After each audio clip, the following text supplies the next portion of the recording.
இன்பநடம் புரிகின்ற அற்புத பேரழகான சொற்பதம் கடந்து அருட்பெருஞ்சோதி அருட்பெருஞ்சோதி தனிப்பெருங்கருணை அருட்பெருஞ்சோதி. ஆன்மநேய சன்மார்க்க உறவுகளே, இன்று 552வது தொடர் சொற்பொழிவு. இக்கூட்டத்திற்கு வருகை தந்துள்ள அனைத்து சன்மார்க்க உறவுகளையும் வள்ளலாருடைய திருப்பதங்களால் எண்ணி மன்றிட்டு வணங்குகின்றேன். உங்கள் வரவை அன்புடன் வருக வருக என்று எதிர்பார்த்து இன்றைய நிகழ்வை நமது சங்கத்தினுடைய செயற்கை உறுப்பினர் திரு அகவல் குமார் ஐயா அவர்கள் முன்னின்று சீரல் சிறப்பமாக நடத்தி தருமாறு உங்கள் சார்பாக அன்புடன் கேட்டுக்கொள்கின்றேன். அருட்பெருஞ்சோதி அருட்பெருஞ்சோதி அருட்பெரும் கருணை அருட்பெருஞ்சோதி. அருட்பெருஞ்சோதி அருட்பெருஞ்சோதி தனிப்பெரும் கருணை அருட்பெருஞ்சோதி. எல்லாம் செயல் கூடும் உன்னானந்தனத்தில் எல்லாம் வல்லாண்டனை இன்று வருமோ நாளைக்கு வருமோ அல்லது மற்றென்று வருமோ அறிவின் கோழி தொன்று மலரும் மாயற்று வெளிக்குள் வழி கடந்து சும்மாயிருக்கும் சுகம் சும்மாயிருக்கும் சுகம். திருச்சிற்றம்பலம். இன்றைய தினம் தொடர் எண் 552வது நிகழ்ச்சி, சொற்பொழிவு நிகழ்ச்சி. இங்கே வருகை வந்திருக்கும் அனைவருக்கும் சங்கத்தின் சார்பாக நன்றி கலந்த வணக்கத்தை தெரிவித்துக் கொண்டு முதலில் இறைவணக்கம் திருமதி முனியம்மாள் அவர்களை மேடைக்கு அழைக்கிறேன். பெருஞ்சோதி அருட்பெருஞ்சோதி தனிப்பெரும் கருணை அருட்பெருஞ்சோதி திரு அருள் பிரகாசவாளர் திவ்ய திருவடிகளே சரணம். கண்ணே கண்ணாலே காற்று காற்றின் கண்ணே இல்லே இல்லே பொருளே தன்னே முன்னடியே எலை கண்டதயாநிதியே உன் பேருகின்றேன் எனக்குள்ளை உரை கருளே. நன்னாளும் கடலே ஒளி நல சபாபதியே பொன்னாளும் சபையார் அருள் பூரண புண்ணியனே. என்னாலாவதென்றும் உனக்கில்லை என்றாய் உன்னால் வாழுகின்றேன் எனக்குண்மை உரை கருளே. என்னாலாவதென்றும் உனக்கில்லை என்றாய் உன்னால் வாழுகின்றேன் எனக்குண்மை உரை கருளே. அருட்பெருஞ்சோதி அருட்பெருஞ்சோதி தனிப்பெருங்கருணை அருட்பெருஞ்சோதி திருவருள் பிரகாச வள்ளலாதிபதி திருவடிகளே சரணம். வணக்கம் பாடிய திருமதி முனியம்மாள் அவர்களுக்கு சங்கத்தின் சார்பாக நன்றி கலந்த வணக்கத்தை தெரிவித்துக் கொண்டு அடுத்தபடியாக விண்ணப்பம் திரு எஸ் இளவரசன் அவர்கள் முடிக்கிறார். அருட்பெருஞ்சோதி அருட்பெருஞ்சோதி தனிப்பெரும் கருணை அருட்பெருஞ்சோதி அருட்பெருஞ்சோதி அருட்பெருஞ்சோதி தனிப்பெரும் கருணை அருட்பெருஞ்சோதி. விண்ணப்பம் எல்லாமுடைய அருட்பெருஞ்சோதி அற்புத கடவுளே அருட்பெருஞ்சோதி அற்புத கடவுளே இது தொடங்கி எக்காலத்தும் சுத்த சன்மார்க்கத்தில் முக்கிய கடைகளாகிய சமயங்கள் மதங்கள் மார்க்கங்கள் என்பவற்றின் ஆச்சார சங்கற்ப விகற்பங்களும் வருணம் ஆசிரமம் முதலிய உலகாச்சார சங்க திட்டங்களும் எங்கள் மனதில் பற்றாத வண்ணம் அருள் செய்தல் வேண்டும். சுத்த சன்மார்க்கத்தில் முக்கிய லட்சியமாகிய ஆன்மநேய ஒருமைப்பாட்டுரிமை எங்களுக்குள் எக்காலத்தும் எவ்விடத்தும் எவ்வளவும் விடாமல் நிறைந்து விளங்க செய்வித்து அருளல் வேண்டும். எல்லாமாகிய தனிப்பெரும் தலைமை அருட்பெருஞ்சோதி ஆண்டவரே தேவரே திருவருட் பெருங்கருணைக்கு வந்தனம். அருட்பெருஞ்சோதி தனிப்பெரும் கருணை அருட்பெருஞ்சோதி தனிப்பெரும் கருணை அருட்பெருஞ்சோதி. விண்ணப்பம் வாசித்த திரு எஸ். இளவரசன் ஐயா அவர்களுக்கு நன்றி கலந்த வணக்கத்தை தெரிவித்துக் கொண்டு, நேரம் ஆகிய காரணத்தினால் இங்கே புதிதாக வருகை இருந்திருக்கும் தண்டமணி ஐயா அவர்களை சென்னை மாவட்ட சங்க தலைவரை ஒரு வார்த்தைகள் பேசும்படி கேட்டுக்கொள்கிறோம். அருட்பெருஞ்சோதி தனிப்பெரும் கருணை அருட்பெருஞ்சோதி. எல்லா உயிர்களும் என்புற்று வாழ்க, வள்ளல் மலரடி வாழ்க. இன்றைக்கு நம்முடைய மருத்துவர் பழனி ராமலிங்கம் ஐயா அவர்கள் சிறப்புரையாற்ற இருக்கிறார்கள். வள்ளலாருடைய மருத்துவ நெறிகளை பற்றி அவர்கள் உரையாற்ற இருக்கிறார்கள். அதனையெல்லாம் நாம் கேட்க வேண்டும் என்ற ஆர்வத்தோடு இருக்கும்போது இடையிலே நன்றி போன்று ரொம்ப நேரம் எடுத்துக்கொள்ளாமல் நம்முடைய நண்பர்களின் வேண்டுகோளுக்காக ஒரு சிறிய கருத்தை மட்டும் நான் இங்கே பதிவு செய்ய நினைக்கிறேன். ஏனென்றால் சுத்த சன்மார்க்கம் என்பது ஞான வழி. இந்த அஞ்ஞானத்திலிருந்து ஞானத்திற்கு கொண்டு வருவதுதான் சுத்த சன்மார்க்கம்.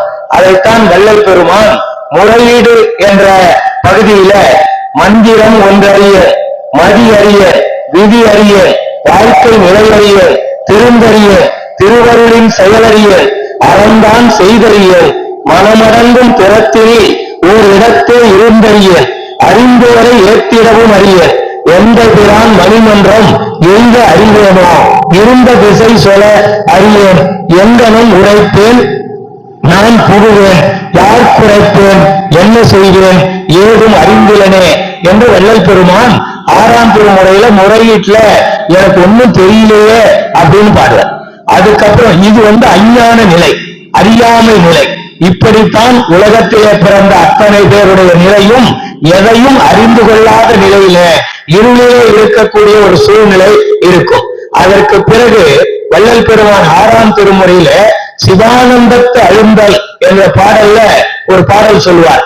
மருந்து இது, மணி இது, மந்திரம் இது, செய்வகை இது, துறை இது, வழி இது, எனவே இருந்து என்னுள் அறிவித்து தெள்ளமுது அளித்தே என்னையும் தன்னையும் ஏகமரதாக்கி பொருந்தி எல்லாம் செய்வல்லவோர் சித்தி புண்ணிய வாழ்க்கையில் நன்னி யோகாந்த அருந்தவ வீதியில் ஆடச் செய்தீரே அருட்பெருஞ்சோதியின் ஆண்டவர் நீரே என்று பாடல்ல சொல்வார். முதல்ல தெரியாது என்பது அறியாமையும், எல்லாம் தெரிந்து மருந்து இதுதான், மணி இதுதான், மந்திரம் இதுதான், செய்யக்கூடிய வகை இதுதான் என்று துறை இது, வழி இது, எனவே இதையெல்லாம் நமக்குள்ளேயே இருந்து, நம்முடைய ஆன்மாவிற்குள்ளேயே இருந்து அருட்பெரும் ஜோதி ஆண்டவர் நமக்குள்ளே உணர்த்துகிறார் என்ற உண்மையை புரிந்து கொண்ட பிறகு கடவுள் வேறு நாம் வேறு அல்ல என்ற ஒரு உன்னதமான பெரிய நிலைக்கு, பேரின்ப நிலைக்கு உயர்த்தக்கூடிய வழிவகை சுத்த சன்மார்க்கத்தினால் ஏற்படுகிறது. அப்படிப்பட்ட சுத்த சன்மார்க்க கருத்துக்களை 552வது வாரமாக இன்றைக்கு தொடர்ந்து செயல்படுத்திக் கொண்டிருக்கின்ற கே நகர் சங்கத்திற்கு எனது நன்றி கலந்த வணக்கத்தையும் வாழ்த்துக்களையும் தெரிவித்து மருத்துவர் பழனி ஐயாவிற்கு இடம் கொடுத்து நான் என்னுடைய இடம் சார்கிறேன். நன்றி, வணக்கம். வள்ளலார் அருளிய இயற்கை மருத்துவம் என்ற தலைப்பு மிகவும் பொருந்தியது நம்முடைய மருத்துவர் ஐயா அவர்களுக்கு. அவர் இயற்கையிலேயே மருத்துவம் செய்பவராக இருந்தாலும் கூட தன்னுடைய மனதுக்கும் மருத்துவம் இயற்கையாக அவருடைய வாய் சொற்களால் சொல்லக்கூடிய தரம் படைத்தவர். மிகவும் எளிமையானவர். இப்பொழுது இங்கே வந்து நமக்கெல்லாம் மருத்துவத்தை பற்றியும் மற்ற விவரங்கள் பற்றியும் கூற இருக்கிறார். நன்றி. மருத்துவர் ஐயா ராமலிங்கம் ஐயா அவர்களுக்கு வேண்டாம் என்றாலும் கூட எங்களுடைய மதிப்பிற்கு அவர் பொக்கிஷமானவர் என்பதனால் இதை நாங்கள் பொன்னாடியை அறிவிக்கிறோம். அருட்பெரும் ஜோதி அருட்பெரும் ஜோதி தனிப்பெரும் கருணை அருட்பெரும் ஜோதி எல்லா உயிர்களும் இன்புற்று வாழ்க வள்ளல் மலரடி வாழ்க வாழ்க எல்லாம் செயல் கூடும் எண்ணானையம்பலத்தே எல்லாம் வல்லான் தனையேற்று இன்று வருமோ நாளைக்கே வருமோ அல்லது மற்றென்று வருமோ அரியே என்போவே துன்று மலவிம்மாயற்று வெளிக்குள் வெளிக்கடந்து சும்மா இருக்கும் சுகம் அருட்பெரும் ஜோதி அருட்பெரும் ஜோதி தனிப்பெரும் கருணை அருட்பெரும் ஜோதி. அருட்பெரும் ஜோதி ஆண்டவருடைய கருணையாலும் திருவருட் பிரகாச வள்ளல் பெருமானாருடைய முழுமையான அன்பான ஆசீர்வாதத்தாலும் இன்று இந்த நேரத்திலே இவ்வளவு பேர் திரளாக கே நகர் சன்மார்க்க சங்கம் நடத்தி கொண்டிருக்கின்ற வாரந்தோறும் நடத்தி கொண்டிருக்க 552வது கூட்டமாக சாதாரணமா ஒரு கூட்டம் 2 கூட்டம் நடத்துறதே பெரிய விஷயமா நினைக்கக்கூடிய ஒரு நிலையில் 500 வாரங்கள் கடந்து 550 வாரங்களையும் கடந்து 552வது வாரமாக தொடர்ந்து இந்த நிகழ்வு நடந்து கொண்டே இருக்கிறது. இது ஐயா எல்லாரும் கொஞ்சம் இங்க கவனிங்க. இந்த நிகழ்வு நடக்கணும் அப்படின்னா எவ்வளவு பெரிய ஒரு முயற்சி வேணும், எத்தனை பேருடைய உழைப்பு வேணும், எத்தனை பேருடைய முயற்சி, அதனுடைய அந்த உழைப்பு, இந்த முயற்சி உழைப்பு அப்படிங்கிறது எவ்வளவு நாள் கடந்து தொடர்ச்சியா இருந்திருக்கு அப்படிங்கிறது இந்த 552வது வாரம்ங்கிறது நமக்கு எல்லாருக்கும் காமிக்கிறது. அந்த வகையில இந்த நிகழ்வை இன்று மட்டுமல்லாது இன்னும் வருங்காலங்கள்ல தொடர்ந்து அருட்பெரும் ஜோதி ஆண்டவருடைய அருளால நடக்கணும் அப்படின்னு சொல்லிட்டு இதை முழு முயற்சியோடு நடத்தி கொண்டிருக்கிறார் அவருடைய பொன்னார் திருவடிகளை போற்று இந்த நிகழ்ச்சியை தொடர்ந்து நடத்துவதற்கு ஆதரவாக இருக்கக்கூடிய உங்களையும் போற்றி வணங்கி இந்த நிகழ்வுக்கு நம்ம இப்ப போகலாம். நிகழ்ச்சியினுடைய தலைப்பு வள்ளல் பெருமான அவருடைய இயற்கை மருத்துவம். இயற்கை மருத்துவம் அப்படின்னா என்ன அப்படின்னு கேட்டீங்கன்னா, வாழ்நாள் பூரா மருத்துவரிடம் செல்லாமல் இருக்கும் மருத்துவத்துக்கு பேரு இயற்கை மருத்துவம்னு பேரு. மருத்துவம் மனைக்கு போய் மருத்துவம் பார்க்கவே கூடாது, மருத்துவர் முகத்தை நம்ம முழிக்கவே கூடாது. அப்படின்னா என் முகத்தையும் சேர்த்துதான். ஆனா செயற்கை மருத்துவம் ஆகாது நமக்கு. இந்த மருத்துவமனைக்கு போக வேண்டிய சூழ்நிலை ஏன் வந்துச்சு அப்படின்னு சொன்னா, நம்மளுடைய வாழ்வியல் முறையில இயற்கையா வைத்துக் கொள்ளாமல் செயற்கையான சில விஷயங்கள்ல நம்ம ஈடுபட போனதுன்னா விளைவு இப்ப செயற்கையின் மருத்துவத்தில் நாட வேண்டிய ஒரு சூழல் அந்த கட்டாயத்தில் திணிக்கப்பட்டிருக்கிறோம். அதான் உண்மை. இதுக்கு என்ன காரணம்? அறியாமை. படித்தவர்களே மருந்து அப்படின்னு சொன்னது, மருந்துன்னா என்னங்கிறது நிறைய பேருக்கு தெரியல. இதை பத்தி நம்ம ஏற்கனவே இதை பத்தி பேசியிருக்கோம் நம்ம சபைகள் எல்லா சங்கத்திலையுமே சொல்லிட்டு வரேன். இன்னைக்கு திரும்பவும் நான் திரும்ப சொல்றேன், உங்களுக்குள்ள ஒரு கேள்வி கேட்டுக்கோங்க, மருந்து அப்படின்னா என்ன அப்படின்ட்டு. ஆங்கில மருத்துவ மனைகள் இருக்குது, ஆங்கில மருந்து கடைகளும் இருக்குது. இப்ப ஆங்கில மருந்து கடையில என்ன கொடுக்குறாங்க? ஒரு ஆயில்மெண்ட் கொடுக்குறாங்க, ஒரு மாத்திரையா கொடுக்குறாங்க, ஒரு சிரப் கொடுக்குறாங்க, இன்ஜெக்ஷன் போடுறதுக்கு ஒரு லிக்விடா ஒரு இது கொடுக்குறாங்க. சோ இதுக்கு பேரும் மருந்து தான். நாட்டு மருந்து கடையில போய் வாங்குறோம், அது மரத்துகள்ல, மரப்பட்டைகள்ல, வேர்கள்ல, இலைகள்ல, பூல இருந்து எடுக்கக்கூடியது. இந்த பொருளும் அவங்க வேற பரிணாமம் செய்து என்ன வச்சிருக்காங்க, பக்குவப்படுத்தி வச்சிருக்காங்கன்னா லேகியமா வச்சிருக்காங்க, சூரணமா வச்சிருக்காங்க, கேப்சூல் ஃபார்ம்ல வச்சிருக்காங்க, பொடியா வச்சிருக்காங்க. பொடின்னு சொல்லுவாங்க, சூரணம்னு சொல்லுவாங்க. அப்புறம் பற்பம் இப்படி எல்லாம் வச்சிருக்காங்க.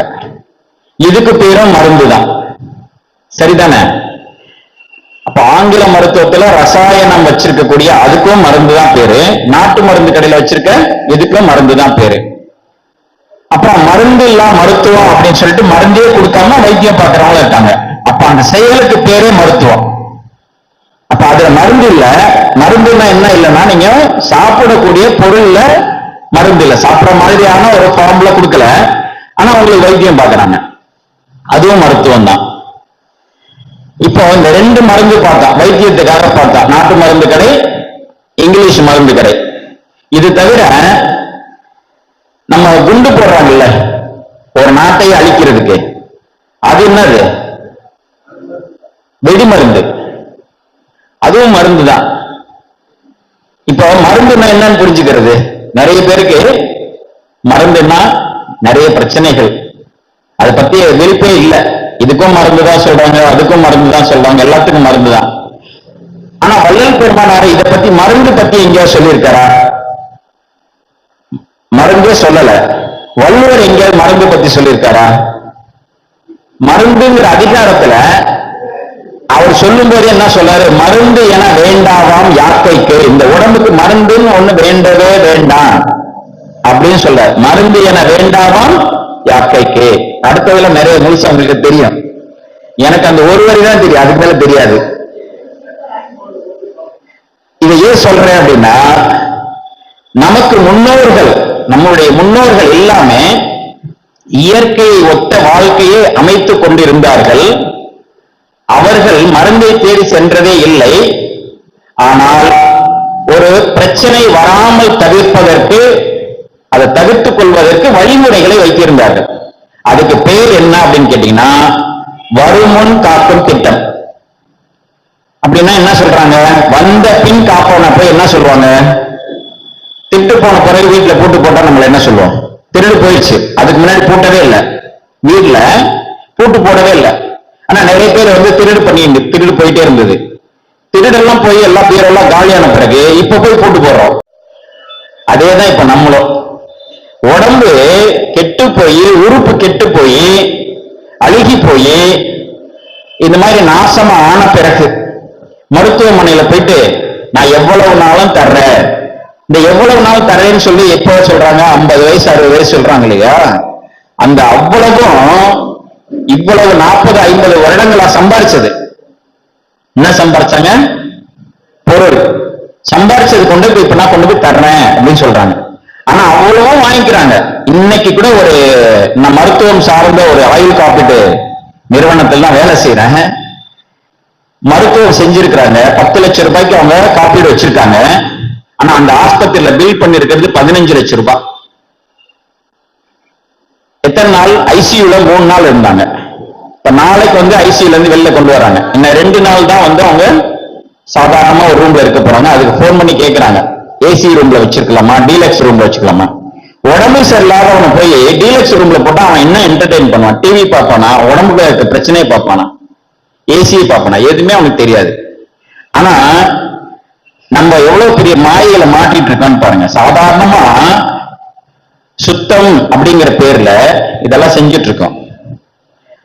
நீங்க சுத்தமா இருக்கீங்களோ இல்லையோ, எவ்வளவுதான் நீங்க புறத்துல சுத்தமா வச்சிருந்தாலும் உங்களுடைய உடலுக்குள்ள கிருமிகளும் பாக்டீரியாவும் இல்லாம வாழவே முடியாது. இது நல்லா புரிஞ்சுக்கோங்க. உங்க வீட்டுல பாலை வந்து நீங்க தயிரா மாத்தணும் அப்படின்னா அதுக்கு ஒரு பாக்டீரியா வேணும். அது போல ஒவ்வொன்றுலயும் ஒரு கிருமி இருக்கதான் செய்யும். நீங்க மாஸ்க் போட்டிருந்தா கூட சரி, அந்த மாஸ்க்ல தாண்டி ஒரு கிருமி உள்ள போகதான் செய்யும். மாஸ்கே போடாம சாக்கடை பக்கத்துல படுத்து கிடக்கக்கூடிய கோடி கணக்கான மக்கள் இருக்காங்க. அவங்க எல்லாம் என்ன பண்ணுது? நீ புரிஞ்சுக்கோங்க, நல்லா புரிஞ்சுக்கோங்க. அப்ப யாருக்கெல்லாம் வியாதி வருது அப்படின்னா, இயற்கையிலிருந்து மாறுபட்ட சூழல்ல நம்மளுடைய வாழ்வியல் முறை.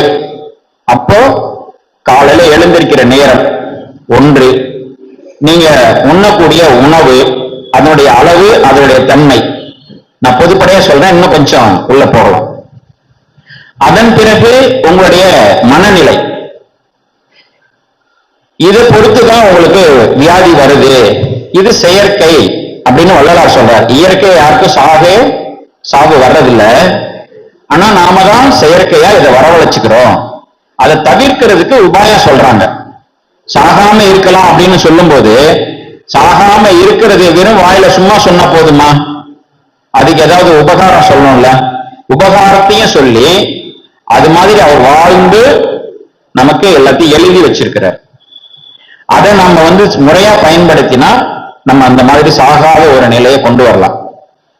இப்ப சாகாத நிலைக்கு முதல்ல நம்ம கடைபிடிக்க வேண்டியது என்ன அப்படின்னா, நம்ம உடம்புல எப்படி வியாதி வருது? பிராணன் குறையும் போது நம்ம உடம்புல முதல்ல வலி வரும். பிராணன் சக்தி குறையும் போது வலி வரும். அப்ப வலி எந்த இடத்துல வரும்? ஒரு பர்டிகுலர் இடத்துல வந்துச்சுன்னா அந்த இடத்துல பிராண சக்தி குறையுது, சக்தி ஓட்டம் குறையுது, உயிர் சக்தி ஓட்டம் குறையுது. மூட்டுல இருக்கு வலின்னா அந்த இடத்துல உயிர் சக்தி ஓட்டம் குறையுது அப்படின்னு நம்ம புரிஞ்சுக்கிட்டாலே போதும். ஒரு செடி காஞ்சி போகுதுன்னா அங்க என்ன இல்ல? என்ன இல்ல? தண்ணி இல்ல. ஒரு பழம் அழுகி போகுது, ஒரு இடத்துல கருப்பா இருக்குது. வீட்டுல மாதுளை பழம் வாங்கி வச்சிருந்தீங்க, இல்ல மேங்கோ வாங்கி வச்சிருந்தீங்க, வெளியில வச்சிருக்கிறத பத்தி பேசுற. வீட்டுல நிறைய பேர் வீட்டுல ஆளுக்கு சவப்பெட்டி எல்லாம் வச்சிருக்கிறாங்க. ஃப்ரிட்ஜ் கிடையாது அதுக்கு பேர். நாங்க வச்சிருக்க பேர் சவப்பெட்டி. எங்க வீட்டுல பெட்டி கிடையாது. நீங்க அந்த பெட்டியில வச்சீங்கனாலும் அது உயிர் போறதான் செய்யும். நமக்கு தெரியாது அது எவ்வளவு பெரிய விளைவை உண்டு பண்ணும் அப்படிங்கிறது இப்ப தெரியல. நிறைய பேர் அனுபவிச்ச பிறகு பாக்குறாங்க. இப்ப அந்த பழம் என்ன ஆகுது? வெளியில வச்சிருக்கீங்க, ஒரு இடத்துல கருப்பாகுது.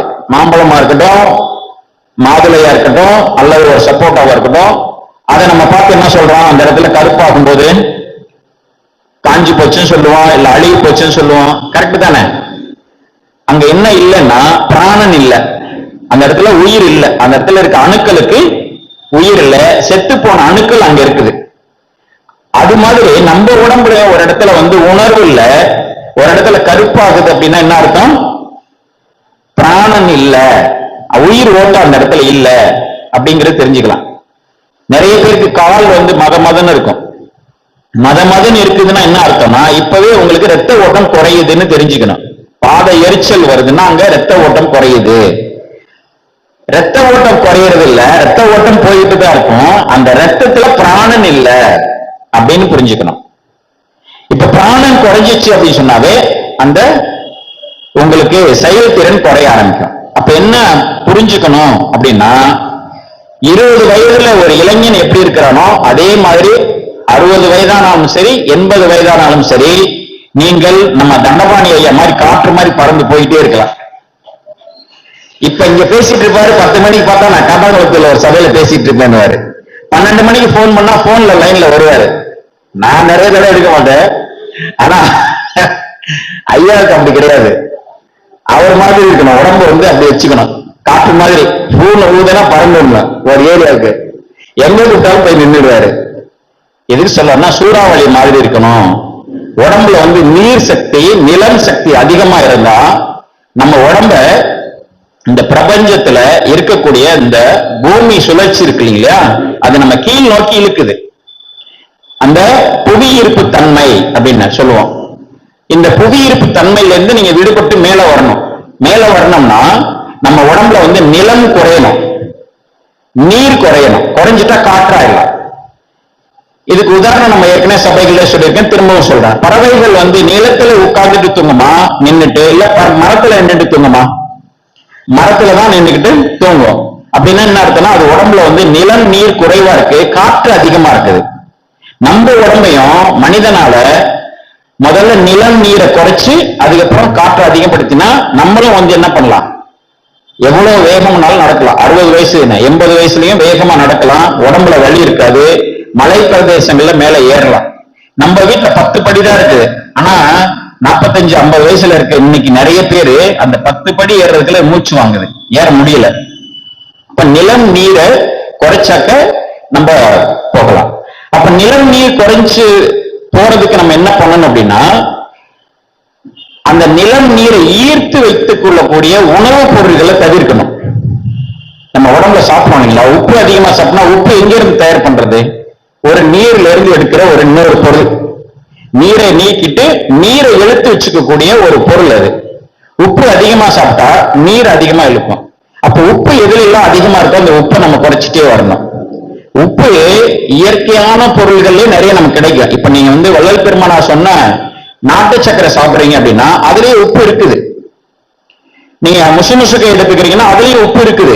ஆனா உங்களுடைய உடலை கீழே இழுக்காத அளவுக்கு இருக்கும், மேல் நோக்கிய பயணத்துக்கு போற அளவுக்கு இருக்கும். வல்லாரை சாப்பிடுங்க அப்படின்னு சொல்றாங்கன்னா நம்மளுடைய உடம்புல கீழே இருக்க ரத்தத்தை மேல் நோக்கி இழுக்கக்கூடிய தன்மை வல்லாரைக்கு உண்டு, முசுமுசுக்கைக்கு உண்டு, தூதுவளைக்கு உண்டு. அப்ப நம்ம உடல்ல ரத்தம் கீழ் நோக்கிய பயணம் அதிகமா போகுது அப்படின்னா காலில் போய் தேங்கிட்டு அதனுடைய அழுக்குகள் மேல வராம இருக்கு. அப்ப ரத்த நாளங்கள்ல கீழே யாருக்கெல்லாம் போய் தேங்கி நிக்குதோ ரத்தம் மேல போகக்கூடிய சக்தி குறைஞ்சிருச்சு அப்படின்னு புரிஞ்சுக்கணும். அப்ப அது மாதிரி இருக்கவங்க எத்தனை பேருக்கு பாத்தீங்கன்னா காலில் வெரிகோஸ் வெயின், அதுவும் கழிவுதான். இப்ப மூளைக்கு சரியா ரத்தம் போகல அப்படின்னா ஒரு செய்தியை கேட்கிறோம், உங்க பேர் என்னங்க அப்படின்னு நான் நிறைய பேர் பார்த்திருக்கேன். பேர் கேட்டா என் பேரை கேட்கறீங்க அப்படின்ட்டு கொஞ்ச நேரம் கழிச்சு அவங்க பேர் சொல்லுவாங்க. அப்ப அவங்க சொல்றதுக்கு பாத்தீங்கன்னா கேட்ட நிமிஷத்துல அவங்களால சொல்ல முடியாது. அடுத்து ஒரு 30 செகண்ட் 60 செகண்ட் அல்லது 90 செகண்ட் கழிச்சுதான் அவங்க சொல்லுவாங்க. அப்படின்னா என்னன்னா தேவையான அளவுக்கு மூளைக்கு உள்ள அங்க இருக்கிற அணுக்களுக்கு ரத்தம் அந்த பிராண சக்தி ஒழுங்கா போய் சேர்றது இல்லை, அதனால தாமதமாகுது. இது காலப்போக்கில் என்ன ஆகும் அப்படின்னா போக போக போக போக இன்னும் குறைய குறைய குறைய ஞாபக மறதி அதிகமாகும். இதுல அவங்க கோபப்பட்டு டென்ஷன் ஆகும்போது அந்த மாதிரி ஒரு சூழ்நிலையில அவங்க என்ன பண்ணுவாங்கன்னா அங்க இருக்க பெர்மனன்ட் மெமரி செல்ஸ் இருக்கும், அந்த செல்ஸ் அழிய ஆரம்பிக்கும்.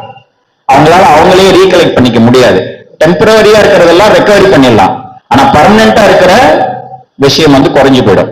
அப்ப ஞாபக சக்தியை நீங்க அதிகப்படுத்தணும், எப்பவுமே சுறுசுறுப்பா இருக்கணும் அப்படின்னா நீங்க எடுத்துக்கொள்ளக்கூடிய உணவுல மாத்தணும். அப்ப ரெண்டு விஷயம் நம்ம உணவுல நம்ம என்ன பார்க்கிறோம் அப்படின்னா அகவினத்தார் புறவினத்தார். எதை வச்சு நம்ம பிரிச்சார் வள்ளல் பெருமானாரு? ஔவையார் இட்டார் பெரியோர் அப்படின்னு பிரிச்சாங்க, இடாதார் இழிகுலத்தோர் அப்படின்னு பிரிச்சாங்க. அது ஒரு காலம். ஆனா வள்ளல் பெருமானார் நம்ம காலத்துக்கு நமக்கு என்ன சொல்லி கொடுத்தாருன்னா இதை பிரிச்சுட்டாரு. அகவினத்தார் யாரு? புலால் மறுத்தல், அவ்வளவுதான். புலாவை நம்ம உண்ணவும் கூடாது, அவங்களுக்கு உபகாரமும் செய்யக்கூடாது, அதை பிரிச்சுட்டாரு. அதுக்கு நம்ம இயல்பா என்ன அப்படி வச்சுன்னா வெஜிடேரியன் நான் வெஜிடேரியன் அப்படிங்கிற வார்த்தை கூட பொருந்தாது. ஏன்னா இன்னைக்கு முட்டையோ வெஜிடேரியன் தான் சொல்றாங்க. நீங்க கடையில ஸ்வீட் கடையில போயிட்டு ஸ்வீட் வாங்குறீங்க இல்லையா, அந்த ஸ்வீட்ல மேல போயிட்டு ஒரு சில்வர் கோட்டிங் ஒரு லேயர் பேப்பர் வச்சிருப்பாங்க. அது பன்றி கொழுப்பு மாட்டு கொழுப்பு இதுல இருந்தா. இது சன்மார்க்கிகளுக்கு நிறைய பேருக்கு தெரியறது இல்லை, அதையும் வாங்கிதான் நம்ம சேர்த்து சாப்பிடுறோம். அதெல்லாம் நம்ம சாப்பிடக்கூடாது. அப்ப இந்த மாதிரி பொருள் எல்லாம் தவிர்க்கணும். இதுக்கு நம்ம என்ன சொல்றோம்னா இன்ப உணவு துன்ப உணவு அப்படின்னு சொல்றோம். இன்ப உணவு அப்படின்னா புலால் மட்டும் இல்ல, நீங்க சாப்பிட்ட பிறகு உங்களுக்கு இன்பம் கொடுக்கக்கூடிய ஒரு பொருளா இருந்ததுன்னா அது நல்லது அப்படின்னு நீங்க எடுத்துக்கலாம். அதை எப்படி நம்ம கண்டுபிடிக்கிறது? நீங்க ஓரளவு சாப்பிடும் போதே நிதானமா பொறுமையா மென்னு சாப்பிடும் போதே உங்களுக்கு ஒரு ஏப்பம் வரும், அது போதும்னு சொல்லுது. மென்னு சாப்பிடணும் நிதானமா. சாப்பிடும்போது தண்ணி குடிக்கணுமா? தண்ணி குடிக்க வேண்டிய அவசியமே கிடையாது. ஏன் தண்ணி குடிக்கணும் அப்படின்னா வேக வேகமா அள்ளி அள்ளி சாப்பிட்டா இங்க தொண்டையில இருந்து இங்க உணவு குழாய் இருக்குல்ல, இறைப்பைக்கு போகும்போது அங்க அடைப்பு வரும். அப்ப நம்ம தண்ணி குடிக்கணுங்கிற ஒரு ஃபீல் வரும். ஆனா சாப்பிடும் போது தண்ணி குடிக்கணுங்கிற அவசியமே கிடையாது. இதுதான் நம்ம இயற்கையா எல்லாரும் சொல்லக்கூடிய வைத்திய முறைகள். அப்ப உணவு எப்படி சாப்பிடணும்? நல்லா மென்னு சாப்பிடணும். வள்ளுவர் சொல்லக்கூடிய குறள்கள், அது 10 குறள்ல உணவு எப்படி சாப்பிடணுங்கிறதையும் சொல்லியிருப்பார். மிருகங்கள் இரை எடுக்கும், அது என்ன பண்ணும்? கிடைக்கும் போது கடகட கடகட சாப்பிட்டு அடக்கி வச்சுக்கும். அது குரங்கா இருக்கட்டும் மாடா இருக்கட்டும் எல்லாமே திரும்ப எடுத்து அதை அசை போடும். நாம சாப்பிடும் போதே அசை போட்டுதான் சாப்பிடணும். வேக வேகமா மிருகங்கள் மாதிரி இரை எடுக்கக்கூடாது. இரை எடுக்கிறது அப்படிங்கிறது மிருகங்களுக்கு உண்டான நிலை. ஏன்னா அதுக்கு அப்படியே இறைவன் படைச்சிருக்காரு, நமக்கு அப்படி இல்லை. அப்ப உணவுல நம்ம இன்ப உணவு துன்ப உணவு அப்படிங்கறத பிரிச்சு உணவுல அடுத்த நிலைக்கு நம்ம என்ன வர்றோம்? சாப்பிட்ட பிறகு நமக்கு இன்பம் கொடுக்கக்கூடிய ஒரு உணவு அப்படின்னு. அப்ப மதியானம் சாப்பிட்ட பிறகு யாருக்கெல்லாம் கொஞ்சம் மந்தமா இருக்குது, கொஞ்சம் லேசா தூங்குனா பரவாயில்ல, கொஞ்ச நேரம் உட்கார்ந்துருந்தா பரவாயில்ல. இயல்பா வள்ளல் பெருமானார் ஒரு 30 நிமிஷம் நீங்க சேர்ல உட்கார்ந்துட்டு தூங்கலாம் அப்படின்னு. அது நீங்க தூங்குன மாதிரி இருக்கணும், ஆனா தூங்கல. தூங்குன மாதிரி இருக்கணும், தூங்கல. உங்க மனம் விழிப்பு நிலையில இருக்கும். அப்படி நீங்க படுத்து தூங்குறது கிடையாது. உங்களுடைய நினைவே இல்லாம தூங்குற தூக்கத்தை சொல்லல. நீங்க தூங்கணும், உட்கார்ந்துட்டு இருக்கணும், ஆனா உங்களுடைய சுத்தி நமக்கு பின்னாடி என்ன நடக்குது அப்படிங்கிறது ஒரு விழிப்பு இருக்கணும். இதுக்கு பேர் அறிதுயில்னு சொல்லுவாங்க. இந்த தூக்கம் தேவை அப்படிங்கிறாங்க. அப்ப இந்த தூக்கத்திலிருந்து உங்களுடைய நீங்க விழிப்பு நிலைக்கு வரீங்க பாத்தீங்களா? விழிப்புங்கிறது என்ன அப்படின்னா, இவ்வளவு நேரம் நீங்க யாரு, எங்க படுத்திருந்தீங்க, நீங்க என்ன காலை எப்படி வச்சிருந்தீங்களா, அப்படி வச்சிருந்தீங்களா, எதுவுமே தெரியாது, ஆனா தூங்கிட்டு இருப்போம். அது விழிப்பு அப்படிங்கிறது என்னன்னா, உங்களை பற்றி ஒரு நினைவு வருது இல்லையா, அந்த நிலை. அந்த நிலையில இருந்து உங்க மனசு இன்னும் வெளியில எல்லாம் புறத்துல போகல, அதுக்கு பேர் அறிதுயில்னு பேரு. அந்த நிலையில இறைவனை நினைக்க ஆரம்பிக்கணும். இதான் இயற்கை. அந்த நிலையில நினைச்சா என்ன நடக்கும் அப்படின்னு கேட்டீங்கன்னா, காலையில 3 மணில இருந்து, அதனாலதான் காலை எழுந்தவுடன் படிப்பு பின்பு கனிவு தரும் நல்ல பாட்டு. யார்? பாரதியார் சொன்னார். ஏன் காலைல எழுந்தவுடனே படிக்க சொல்றாருன்னா, நம்மளுடைய மனதுல மேல் மனம் புறத்துல இந்த இந்திரியங்களை செயல்பட வச்சிரும். அதுக்கு முன்னாடியே நம்ம உள்புறத்துல இருக்கணும். அப்ப குழந்தைகளுக்கு படிப்புன்னு சொன்னது பாரா படிப்பு, கல்வி படிப்பு. நமக்கு பரப்படிப்பு, பரம்பரம், பரசிவம். அப்ப பரத்தின் படிப்பு தான் நமக்கு. அவங்களுக்கு பள்ளி படிப்பு, நமக்கு பரத்தின் படிப்பு. அப்ப இறைவனை பத்தி நம்ம சிந்திக்க ஆரம்பிக்கணும். அந்த நிலையில நம்ம சிந்திச்சோம் அப்படின்னு சொன்னா நமக்கு சீக்கிரமா கை கூடுன்னு சொல்றாரு. அந்த நேரத்துல நம்ம காற்றுல அமுத காற்று நமக்கு கிடைக்கும். அந்த அமுத காற்று கிடைக்கிற நேரத்துல நம்மளுடைய மனம் அமைதியா இருக்கும். மனம் அமைதியா இருக்கும் போது இறைவனை நம்ம நினைச்சோம் அப்படின்னு சொன்னாக்க சீக்கிரமா நமக்கு இறைவனுடைய தன்மை நமக்கு வரும். இறைவனுடைய தன்மை நமக்கு வரும் பொழுது புறத்துல இருக்கிற மற்ற உணவுகள் மேல நமக்கு ஆசை வராது. அப்படின்னா என்ன அர்த்தம்னு கேட்டீங்கன்னா, பிரபஞ்சத்திலிருந்து கிடைக்கக்கூடிய ஆற்றல், சக்தி எல்லாமே இது நம்மளுடைய உடலையே அண்டம் பிண்டமாக பிரிச்சிருக்காங்க. இது அண்டம், இது பிண்டம். இதுல இருக்கிறதெல்லாம் கர்மேந்திரியம், இது ஞானேந்திரியம்.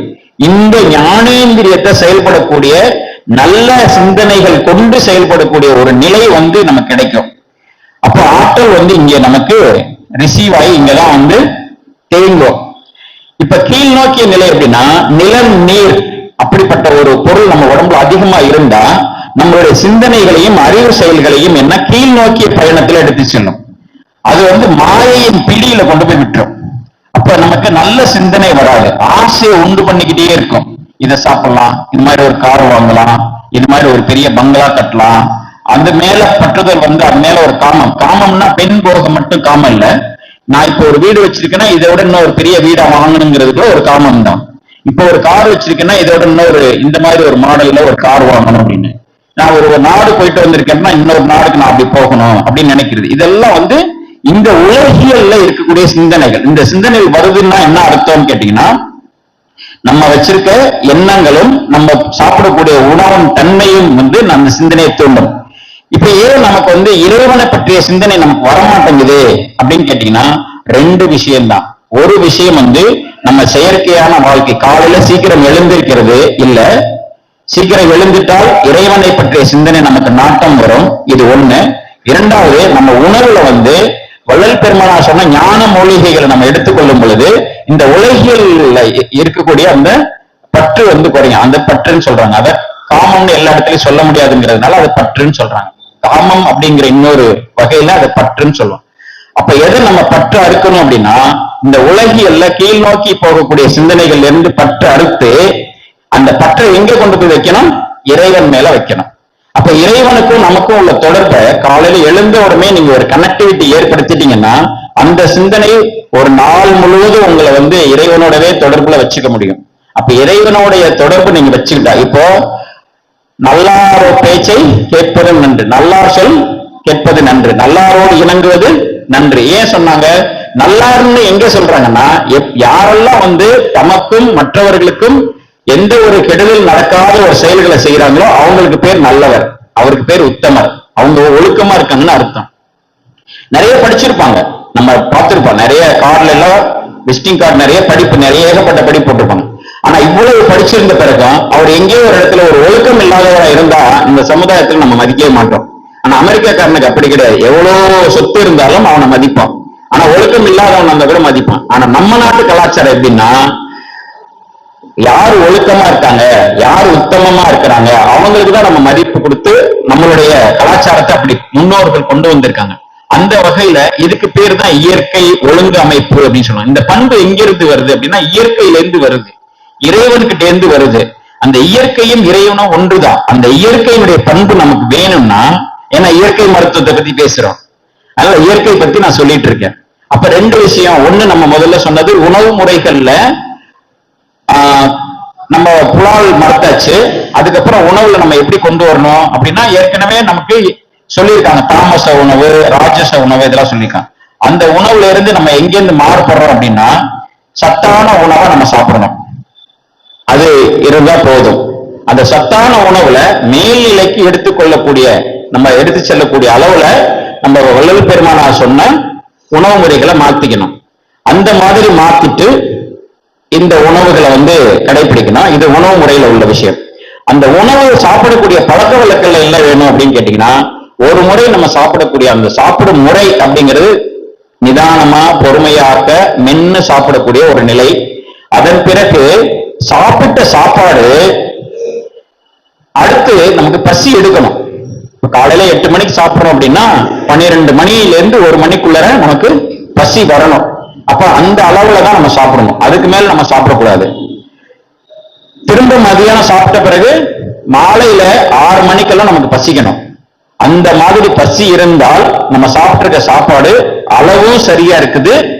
சாப்பிட்ட பிறகு நம்ம எந்த ஒரு அசதியும் இல்லாம சுறுசுறுப்பா எப்பவும் செயல்பட்டுட்டே இருக்கோம்னா அப்ப நம்ம முறையாகவும் சாப்பிட்டிருக்கோம் அப்படிங்கறது தெரிஞ்சுக்கலாம். இந்த முறையில சாப்பிடும்போது அடுத்த சுழற்சி என்ன நடக்கும், உள்ள போன சாப்பாடு செரிமானம் சரியாயிட்டு காலையில எழுந்திருக்கும் போது மலம் ஒழுங்கா போயிடும். நிறைய பேர் பாத்தீங்கன்னா காலையில மலம் சரியா யாருக்குமே போறதில்லை. 99% சென்னையில நான் இதுவரைக்கும் பார்த்தவங்களுக்கு நான் மலம் போயிடுறேன்னா சொல்லுவாங்க. நான் கேட்பேன், நீங்க எத்தனை மணிக்கு எழுந்தீங்க, எத்தனை மணிக்கு மலம் போறீங்க அப்படின்னு கேட்டா மலம்லாம் நல்லா போயிடுதுன்னு சொல்லுவாங்க.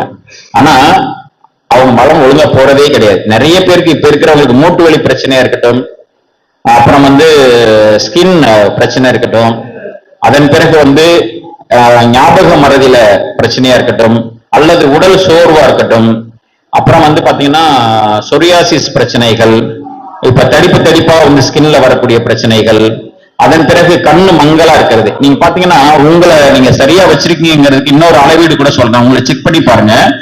காலையில இருந்து பகல் நேரத்துல நல்லா கண்ணு தெரியும். ஒரு பேப்பர்ல இது மாதிரி எழுத்துக்கள் எடுத்து படிச்சு பாருங்க, எழுதி பாருங்க. ஒரு 6 மணியிலிருந்து 7 மணி 8 மணி டைம்ல திருப்பி அதே பேப்பரை ஒரு குறிப்பிட்ட வெளிச்சத்துல நீங்க எழுதி பாருங்க, படிச்சு பாருங்க. உங்களுக்கு முதல்ல பகல்ல இருந்த அளவுக்கு உங்களுக்கு தெரியாது, குறையும். நீங்க இதுக்காக போய் கண்ணெல்லாம் செக் பண்ணணும், லேபுக்கு போகணும் அப்படின்லாம் கிடையவே கிடையாது. உங்களை நீங்களே பரிசோதனை பண்ணிக்கலாம். அப்படி பரிசோதனை பண்ணும் பொழுது மங்கல் ஆகுது அப்படின்னா உங்களுடைய கல்லீரல் செயல்திறன் குறைஞ்சிக்கிட்டே வருதுன்னு புரிஞ்சுக்கலாம் இப்பவே. அப்ப என்ன பண்ணணும், இரவுல 10 மணிக்கு மேல நம்ம தூங்காம இருக்கக்கூடாது. வள்ளல் பெருமானார் சொன்ன விஷயங்கள்ல முக்கியமான பகுதி காலையில 3 மணிக்கு எழுந்திருக்கிறது. 3 மணிக்கு எழுந்திருக்க முடியாட்டியும் 4 to 5 மணிக்குள்ளாக எழுந்தாக வேண்டும். அந்த நேரத்துல எழுந்திருக்கிறவங்க பிராணன் காற்றுல இருந்து அதிகமா கிடைக்கும். ஏன் திரும்ப அந்த பிராணன் அப்படின்னு சொல்றேன்னா, பிராணன் தான் உங்களுடைய உயிர். உயிரினுடைய உடம்புல அடர்த்தியா இருந்ததுன்னா நீங்க ஆரோக்கியமா இருக்கிறீங்க. இந்த உடல் பரு உடலை ஸ்திரத்தன்மையோட வச்சுக்கும், நல்லா பலம் பொருந்திய உடம்பா வச்சுக்கும், மனசையும் வலிமையா வச்சுக்கும், அதிகமா கான்பிடென்ட் இருக்கும். வாழ்க்கையில எதை பத்தி நமக்கு கவலை இருக்காது, பயம் இருக்காது, தொய்வே இருக்காது. சுறுசுறுப்பா எங்க வேணாலும் போகலாம். எந்த மாதிரியான ஒரு சூழ்நிலையும் நம்ம நல்ல வாழ்க்கை முறையை அமைச்சுக்கலாம். அப்படி இருக்கிறதுக்கு தான் பிராணசக்தி அதிகமா தேவைன்னு சொல்றேன். அப்ப காலையில எத்தனை மணிக்கு எழுந்திருக்கணும், நீங்க உங்களை சில பேரை நீங்க பரிசீலனை பண்ணி பாருங்க. காலையில 5 மணி 4 மணிக்கு எழுந்திருக்கக்கூடிய மளிகை கடைக்காரர், பேப்பர் போடுறவங்க, பால்காரர், தொடர்ந்து ஒரு 5-6 வருடங்களாக தொடர்ந்து செயல்பட்டவங்கள நீங்க அவங்களை போய் பாருங்க. அவங்களுக்கு ஒரு நாள் கூட ஜுரம் வந்தது, தலைவலி வந்ததுன்னா படுத்தே இருக்க மாட்டாங்க. ஜுரம் வந்ததுன்னா ஆஸ்பத்திரிக்கு போயிருக்க மாட்டாங்க. சளி எப்பாவது பிடிச்சிருந்தாலும் உடனே சரியாயிடும். அவங்களுக்கு எந்த பிரச்சனையும் வந்திருக்காது. இது நம்பர் 1. நம்பர் 2, வாழ்க்கையில உயரிய நிலையில இப்ப பெரிய ஒரு இண்டஸ்ட்ரியலிஸ்டா இருக்கட்டும், ஆராய்ச்சியாளர்களா இருக்கட்டும், அந்த மாதிரி இருக்கிறவங்களை நீங்க பெரிய அரசியல்வாதிகளா இருக்கட்டும், ஆன்மீகத்துல உயர்ந்த நிலைக்கு வந்தவங்களா இருக்கட்டும், இவங்க அல்லது ஒரு 90 வயசு 100 வயசு வாழக்கூடிய அவங்களை நீங்க எடுத்து பாருங்க. எல்லாருமே 4 மணில இருந்து 5 மணிக்கு முன்னதாக எழுந்தவங்களா தான் இருப்பாங்க. அவங்களுக்கெல்லாம் இந்த உலகியல் விஷயங்கள ஒரு பெரிய பற்றுதல் இருக்காது. ஞானத்தை நோக்கிய பெரிய பெரிய அவங்களுடைய கோல் எல்லாம் பெருசா இருக்கும், பெரிய சிந்தனையா இருக்கு. அதனாலதான் வள்ளுவர் சொல்லியிருக்காரு, உள்ளுவதெல்லாம் உயர்வல் வெள்ளத்தனையது மலர் நீட்டம் மாந்தர்தான் உள்ளத்தனையது உயர்வு. அவங்களுடைய உள்ளமே உயர்ந்த உள்ளமா இருக்கும். தனக்காக வாழ்ந்தவங்களா இருக்கவே மாட்டாங்க, பிறருக்காக வாழ்ந்தவங்களா தான் இருப்பாங்க. காற்றில இருந்து நம்ம எடுக்கக்கூடிய பிராணன், உணவுல இருந்து எடுக்கக்கூடிய பிராணன் உங்களுக்கு சொல்லிட்டேன். உணவுல இருந்து பிராண சக்தி அதிகமா இருக்கிறது எப்படி கண்டுபிடிக்கிறது அப்படின்னா, நீங்க சாப்பிடக்கூடிய வல்லாரை, தூதுவளை இதெல்லாம் சாப்பிட்டுட்டே வாங்க. இன்னொரு பக்கம் நீங்க செயற்கையா செய்யக்கூடிய உணவு முறைகளை செய்றீங்க. இப்ப இனிப்பு இருக்குன்னு வச்சுக்கோங்க. இனிப்பு நீங்க அதிகமா சாப்பிட்டீங்கன்னா கொஞ்ச நேரத்திலேயே உங்களுக்கு திகட்டும். இப்ப ஒரு ஸ்வீட் எடுத்து சாப்பிடுறீங்க, 2வது இன்னொரு ஸ்வீட் ஆசைக்காக எடுத்து சாப்பிடுறீங்க, 3வது ஸ்வீட் எடுத்து சாப்பிடுறீங்க. அப்ப என்ன அர்த்தம்? உங்களுக்கு அந்த முதல்ல இருக்கும்போது இருந்த ஆர்வம், அந்த சுவை இருக்காது.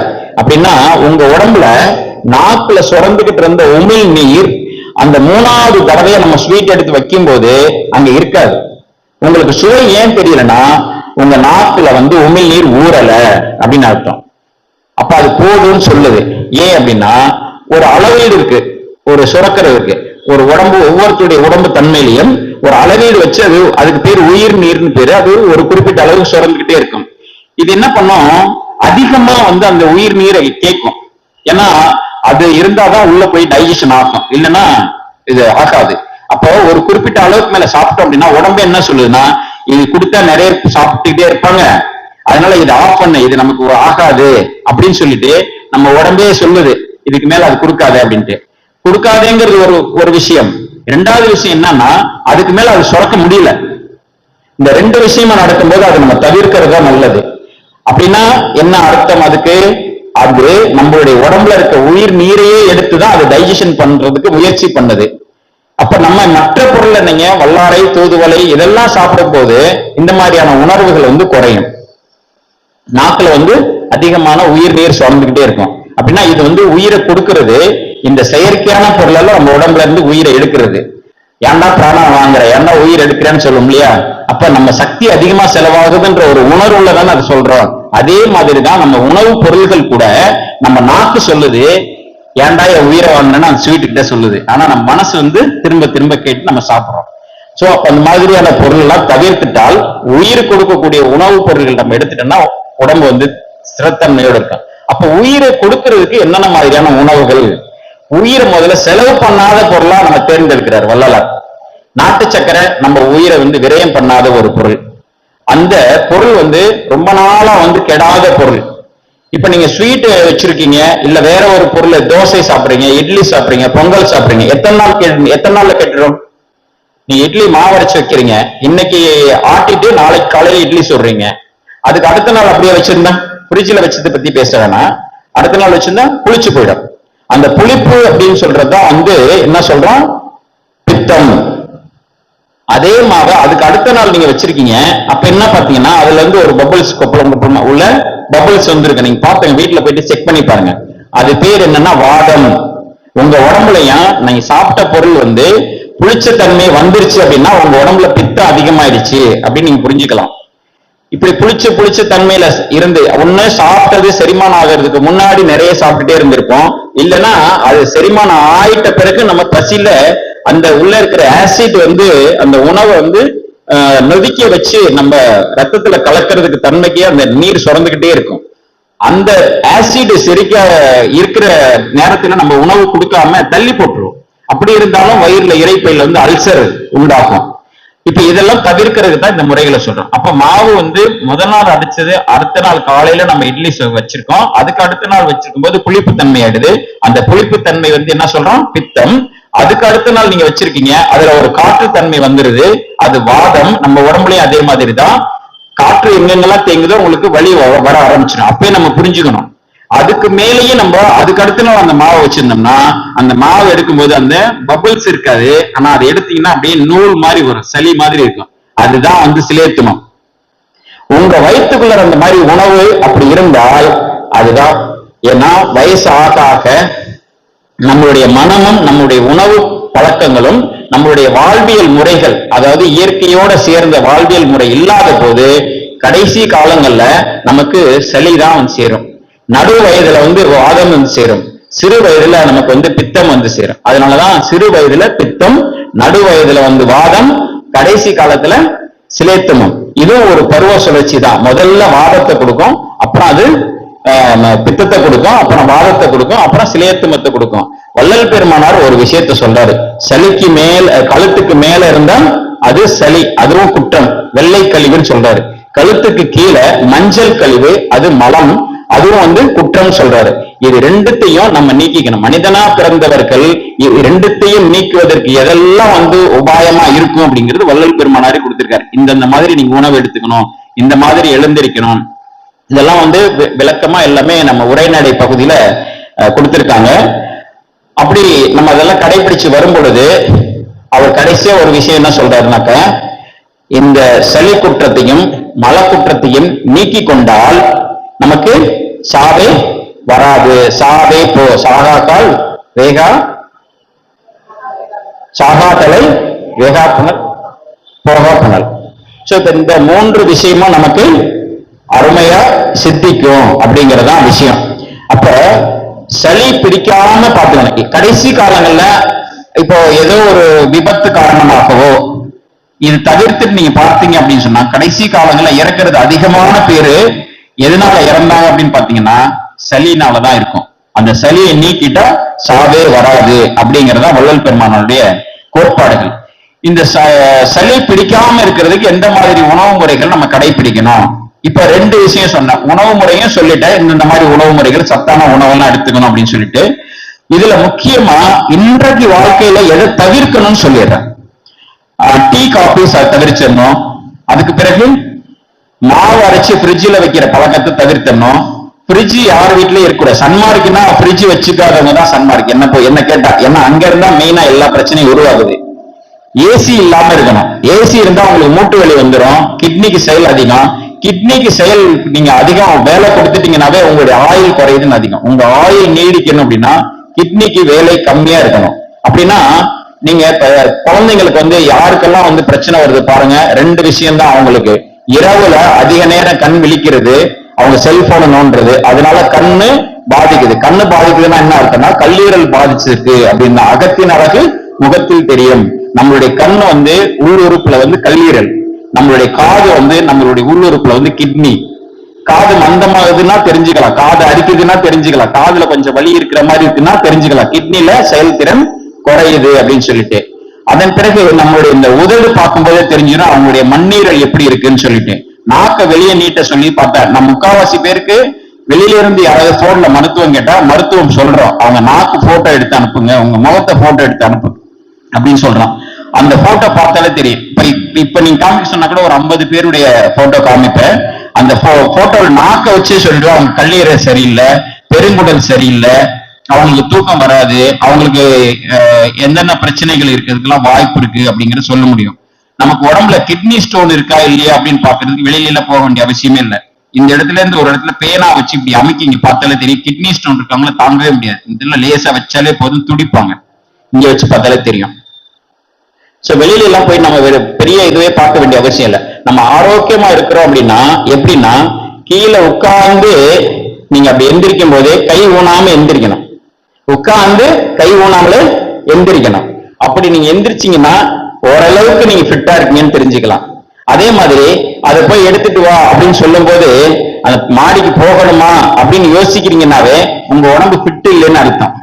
அப்ப ஃபிட்டா இருக்கிறோம்னா சொன்ன உடனே ஓடி போய் நம்ம செஞ்சுட்டு வரணும். இதெல்லாம் எங்கிருந்து வரும் அப்படின்னு கேட்டீங்கன்னா இயற்கையினுடைய பண்பு தான் இது. இயற்கை வந்து ஒரு ஒழுங்கமைப்பை வச்சு சுழண்டுட்டு இருக்கு.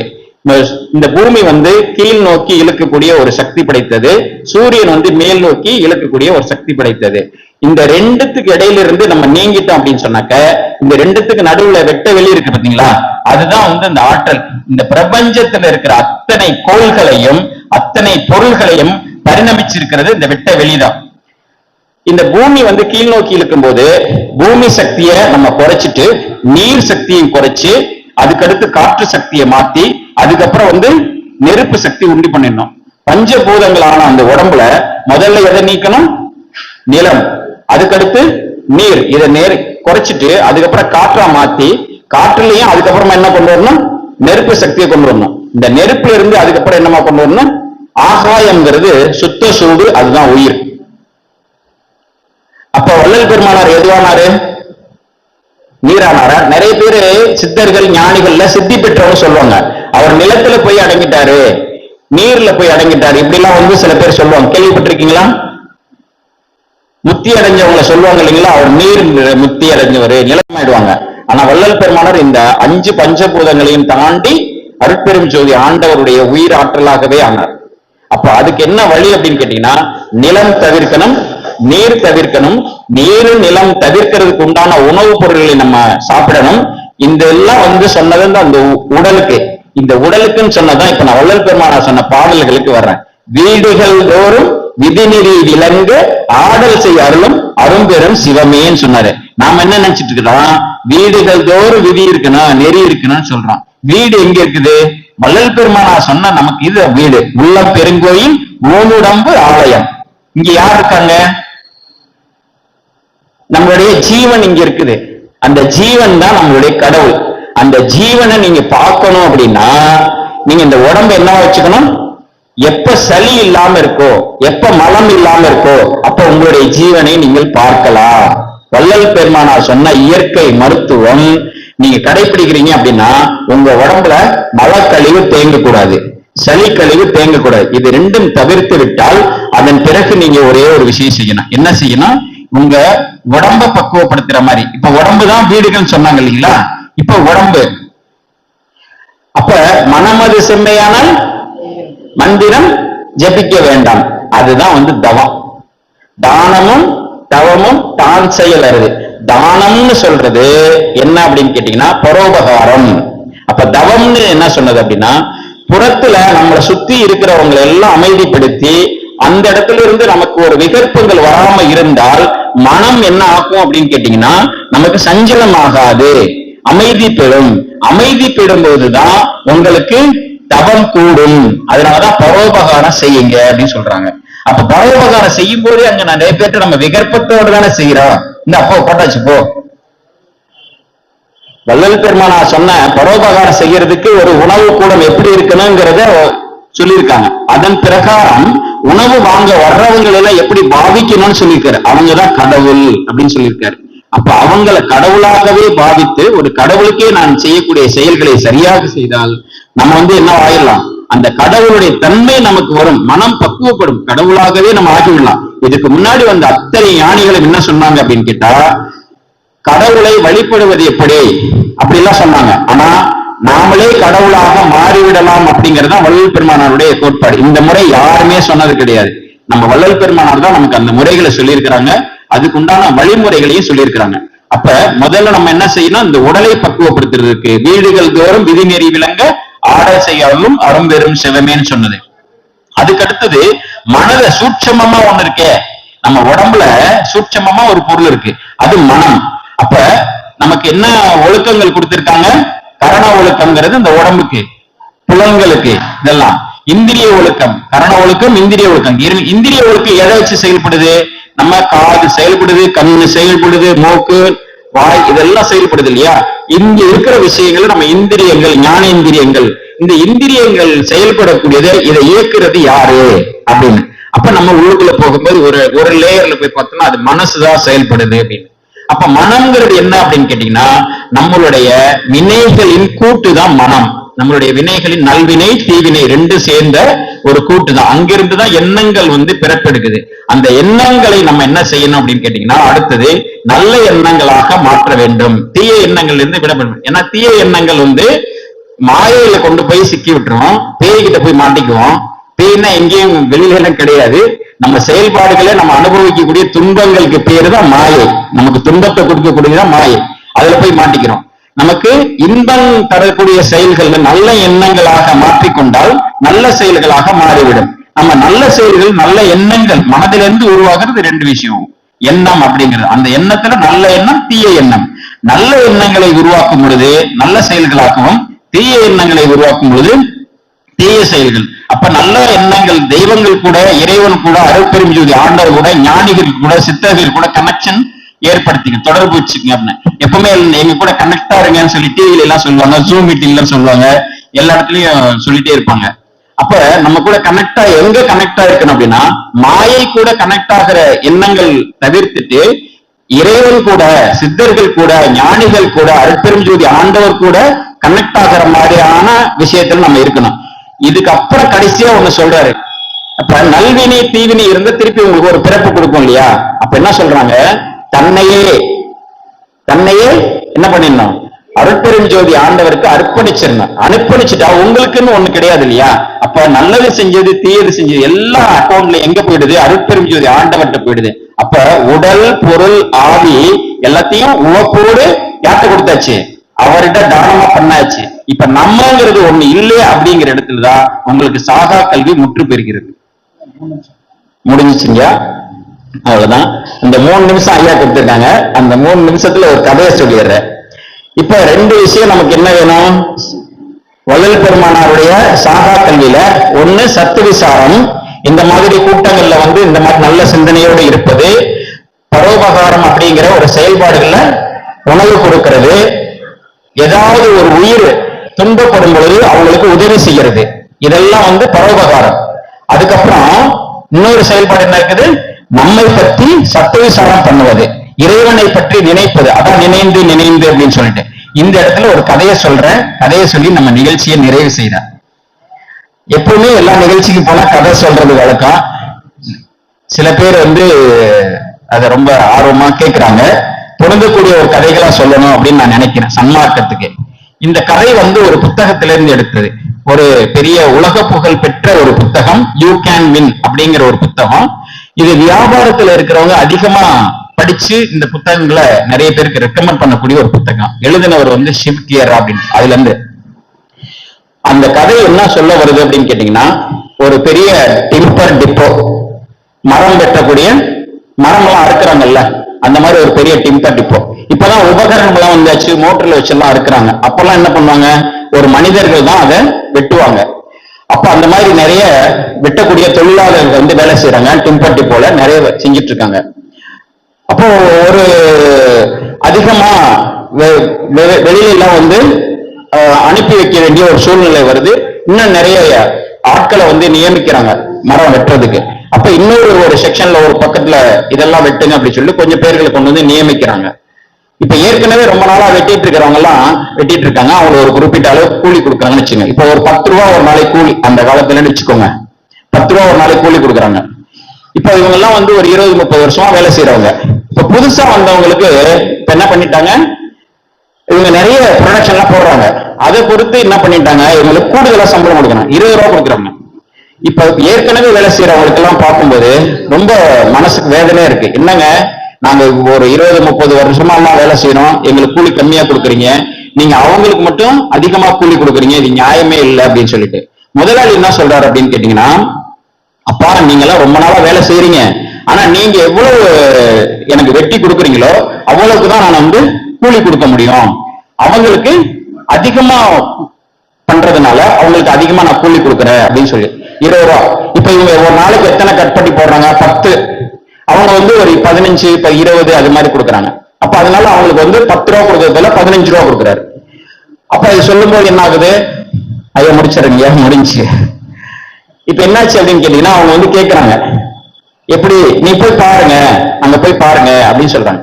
அவங்க போய் பாக்குறாங்க, அதே மாதிரி அதிகமா வெட்டி போடுறாங்க. என்ன செஞ்சுட்டு இருக்காங்க அப்படின்னு பாத்தீங்கன்னா, இவர் தொடர்ந்து காலையில ஆரம்பிச்சு நடுவில் ஒரு டீ சாப்பிடுற நேரம், உணவு எடுக்கிற நேரம் தவிர மீதி எல்லா நேரமும் வெட்டிட்டே இருக்காங்க. இப்ப இந்த செயல்பாடுக்கு என்ன சொல்ல வரோம் அப்படின்னா, பரோபகாரம் பண்ணிக்கிட்டே இருக்காங்க அப்படின்னு சொல்ல வரோம். அவங்க என்ன பண்ணாங்க அப்படின்னா, கொஞ்ச நேரம் வெட்டுவாங்க, 1 மணி நேரம், மீதி கொஞ்ச நேரம் போயிட்டு என்ன பண்ணுவாங்க, ஓய்வு எடுப்பாங்க. அந்த ஓய்வு எடுக்கிற நேரத்துல கோடாரியும் தீட்டிகிட்டே இருப்பாங்க. தீட்டும் போது அதிகமா அவங்களுக்கு என்ன கிடைக்குது, ரிசல்ட் கிடைக்குது. அப்ப அதிகமா வெட்டுறாங்க. அந்த ஓய்வு எடுக்கிற நேரம் என்னன்னு கேட்டீங்கன்னா சத்து விசாரம் பண்றது, மனசுக்கு பக்குவப்படுத்துற நேரம். உடலுக்கு பரோபகாரம், மனசுக்கு சத்து விசாரம். அப்ப யாரெல்லாம் தவம் பண்றாங்களோ அவங்களுக்கு, அவங்களுடைய ஆன்மாவுக்கு, அவங்களுடைய உயிருக்கு இதுக்கு பேர் என்ன அப்படின்னு கேட்டீங்கன்னா சத்து விசாரம், இறைவனை பற்றிய சிந்தனையில இருக்கிறது. இது ரெண்டும் செய்யறவங்களுக்கு இறைவன் சீக்கிரமா நமக்கு காட்சி கொடுப்பார். இந்த சாகா கல்வி அப்படிங்கிறது சாதாரண ஒரு செயல்பாடு இல்ல, இது ஒரு அனுபவம். செய்யறவங்களுக்கு கூலி கிடைக்கும், செய்யாதவங்களுக்கு கிடைக்காது. இதுல இருந்து என்ன புரிஞ்சுக்கணும்னா, நம்ம 200 வருஷமா வள்ளல் பெருமானார் அடைஞ்ச நிலையை நம்ம ஏன் அடையல அப்படின்னு நம்ம கேட்டுட்டு இருக்கோம். ஏன் அடையலைன்னா வள்ளல் பெருமானார் சொன்ன விஷயங்களை நாம செய்யல, அடையல. இது ஒரு அனுபவம். யாரெல்லாம் சத்து விசாரம் பண்ணி பரோபகாரம் பண்ணிட்டு செயல் அனுபவத்துல அவங்களுடைய வாழ்க்கையில அவங்களுடைய ஆன்மாவுக்கு அவங்க உயிர் கொண்டு வர்றாங்களோ அவங்க எல்லாம் சாகா கல்வியை பெற முடியும். அருட்பெரும் ஜோதி ஆண்டவர் அதுக்குண்டான கூலியை கொடுத்து கொண்டுதான் இருக்கிறார். செயல் வீரர்களுக்கு உண்டான கூலி, பரிசு இங்கு கிடைக்கப்படும். நன்றி, வணக்கம். அருட்பெரும் ஜோதி, அருட்பெரும் ஜோதி, அணிப்பெரும் கருணை, அருட்பெரும் ஜோதி என்று நமக்கெல்லாம் சிறப்பு உணவு மாதந்தோறும் நமக்கு அன்னமிடுகின்ற நமது சங்கத்தின் மூத்த உறுப்பினரும் மதிப்புக்குரிய துரைக்கண்ணு ஐயா அவர்கள் அரங்குக்கு அருகே வருமாறு பணியுடன் கேட்டுக்கொள்கிறோம்.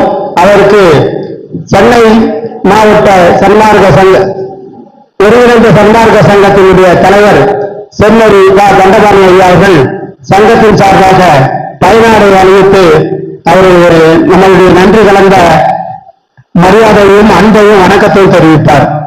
நன் மனைவி மக்கள் சார் இங்கே போடுங்க, நன் மனைவி மக்கள் தூண் தூண் நாள் இடம் புகழ் வேதம் பெரியார் என் பின்னர் என்றும் காணார் நின் நாமம் கருதுகின்றார் பேட்டு கண்ணுவாழ்தான் மானாத உற்ற மயிலை வடிவுரை மாணிக்கத்தில் உள்ள அனைத்து செல்வங்களும் அவர்களும் அவர்கள் உற்றார் உறவினர் நண்பர்கள் அனைவரும் பெற்று இன்னும் ஒன்றும் போற்ற வாழ்வாழ்ந்து வாழும். ஒவ்வொரு மாசமும் நான் கேட்கவே மாட்டேங்க, ரகசியமா முதலே கொடுத்துட்டு உங்களுக்கு எப்ப தோணுதோ அப்படி செய்ப்பேன். அப்படிப்பட்ட நல்ல உள்ளங்கள் நம்ம சங்கத்தினுடைய ஆலோசகர், சங்கத்தினுடைய மூத்தவர், கிட்டத்தட்ட 94 வயது இளைஞர், அவருடைய 100வது பிறந்த நாளை இங்கே கொண்டாட வேண்டும் என்ற இந்த சிறுவனுடைய பெரிய ஆசை. அவர் நூற்றாண்டு விழா சீரும் சிறப்புமாக இந்த சன்மார்க்க உறவினர்கள் முன்னிலையில் நாம் கொண்டாடுவோம். அதனுடைய சங்கத்தின் செலவிலே கொண்டாட வேண்டும் என்பது பெரிய ஆவல். அவருக்கு நன்றியை கூறுகிறேன். அடுத்ததாக இப்படி நேரம் இந்த மருத்துவர் சிறப்பாக பேசினார். நம்மளுடைய சென்னை மாவட்ட KK நகர் சங்கத்தின் நிர்வாகிகள் ஒத்துழைத்தால் ஒரு நாள் இங்கு சிறப்பு மெடிக்கல் கேம்ப் மருத்துவ முகாம் நடத்தலாம். 25 நபர்கள் நம்மளோட கூட இருக்கிறீங்க. நீ ஒரு 15-20 பேராக என்னோட கூட ஒத்துழைத்தால் நான் தயார்.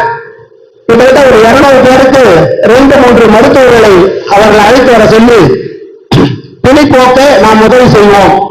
எல்லா இடத்துலையும் பணி பண்றோம். இந்த இடத்துல ஒரு பெரிய பேனர் எழுதி வச்சு பொதுமக்களுக்கும் நம்முடைய சன்மார்க்க உறவுகளுக்கும் ஒரு நாள் பயன்பெற வேண்டிய வழிவகையில் நீங்கள் செய்வீர்கள் என்றும் உங்களுடைய ஆக்கமும் ஊக்கமும் சங்கத்துக்கு தேவை என்பதை அடுத்த செயற்குழுவாறு முடிவெடுத்து இதை கண்டிப்பாக நடத்தி தருமாறு உங்களுடைய மலர்பாதங்களை மன்றிட்டு கேள்கிறேன். எனக்கு பெரிய ஆவல். ஒரு 3-4 மருத்துவரை இந்த அரங்கில் வரவழைத்து அவர்களுக்கு அவர்கள் அனுமதியோடு சிறப்பு சிகிச்சை. ஏற்கனவே நான் நெசபாக்க சன்மார்க்க சங்கத்திலே பணியாற்றிக் கொண்டிருக்கும் போது கண் மருத்துவமும் டென்டல் மருத்துவமும் முகாம் எல்லாம் வைத்து சிறப்பாக நடத்திய ஒரு காலம் உண்டு. இப்போது அதெல்லாம் நடக்கவில்லை. இங்கேயாவது அதை இப்போ சிறப்பாக நடத்தி தர நீங்கள் ஒத்துழைக்க வேண்டும் என்று கேட்டுக்கொண்டு அடுத்ததாக 2 செய்திகள். அடுத்த வாரம் ராமலிங்க ராமசாமி நம்முடைய சங்கத்தினுடைய செயற்கை உறுப்பினர் அவர்கள் சிறப்பு உரை அளிக்க உள்ளார். அன்று சிறப்பு சொற்பொழிவு நமது சங்கம் சிறப்பாக நடைபெற வேண்டும் என்று ஒவ்வொரு வாரமும் கணவன் மனைவியுமாக இருவருமாக வந்து நமக்கு துணை புரிந்து அடுத்த வாரம் அவர்கள் அக்கா தங்கையாக இங்கு இந்த மேடையிலே லட்சுமி சரஸ்வதி போல வீட்டிலிருந்து கதை கலாட்சேபம் போல நமக்கு வள்ளலாருடைய கருத்துக்களை சீரும் சிறப்புமாக நமக்கு அளிப்பார். தயவு கூர்ந்து இந்த ஒரு 75 பேர் அரங்கில் இருக்கிறீங்க, ஒரு 100 பேரை நான் எதிர்பார்க்கிறேன். இந்த அரங்கில் ஒரு 120 பேரை அழகு பார்த்த அரங்கம். கொரோனாக்கு பிறகு இது குறைந்தது. அதை மீண்டும் நமது மீட்டெடுப்பது நம் அனைவருடைய கடமை. அடுத்த வாரம் தவறாமல் கலந்து கொள்ளுமாறு உங்களுடைய அன்பான வேண்டுகோள் இருக்கின்றேன். அடுத்ததாக இன்று இருவருக்கு பிறந்த நாள் நமது சங்கத்தினுடைய செயற்கை உறுப்பினர் திரு தமிழரசு வள்ளலார் ஈன்றெடுத்த தவப்புதல்வர் ராமலிங்க ரிஷி அவருடைய பிறந்த நாளை ஒட்டி அவர்கள் திருக்கையாலே இன்று இனிப்பு செய்து கொண்டு வந்துள்ளார்.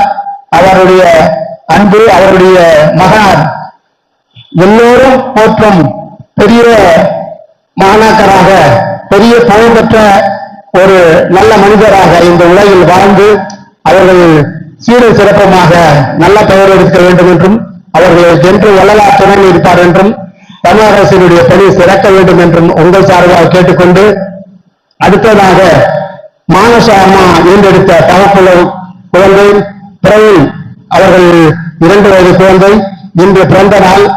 அவர்களுக்கு அவர்கள் தாயார் இன்று இனிப்பு வழங்கியுள்ளார். இந்த நேரத்தை பயன்படுத்தி எல்லோருக்கும் அவருடைய பாட்டியார், அம்மா பாட்டி எல்லாம் ஒண்ணுதாம்மா, அம்மா சான்றது கவனிக்கிறீங்க, பாட்டி எல்லாம் ஓட்டு செய்து எல்லாரும் பசங்க அம்மா தானே கூப்பிடுவீங்க. அவருடைய பாட்டியார் இங்கு வந்திருக்கின்றார்கள். அவர்கள் இப்போது எல்லோருக்கும் இனிப்பு வருமாறும் இனிப்பை சுவைத்துக் கொண்டு அவர்களுக்கு வாயார வாழ்த்துங்கள். வாயார வாழ்த்துகின்ற ஒரு மனத்தமர்ந்த தெய்வம் என்பது போல வாழ்த்துங்கள். ஒவ்வொரு வாரமும் உங்கள் வருகையும் அன்பும் எங்களை மீது செலுத்த வருகின்றது. உங்கள் அன்பு இன்று பேர் என்றும் நிலைத்திருக்க வேண்டும் கேட்டு